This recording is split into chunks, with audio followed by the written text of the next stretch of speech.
Can you actually make a flight connection in just 30 minutes, or is it a recipe for disaster? While airlines sell these tight windows as legal connections, the reality on the ground is a high-stakes rush. You do not have 30 minutes to move, you actually have a much smaller window. Because boarding doors for domestic flights typically close 15 minutes before departure. When you factor in the 12 to 18 minutes it takes just to deplane from the back of a standard aircraft, your time evaporates instantly. Furthermore, major hub airports require long walks between terminals. And checked baggage frequently fails to make the transfer on such a short turn.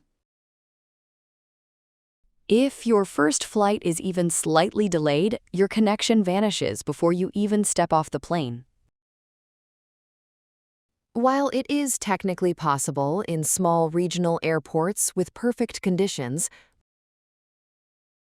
trying this at a major hub is a massive gamble that often leaves travelers stranded for hours.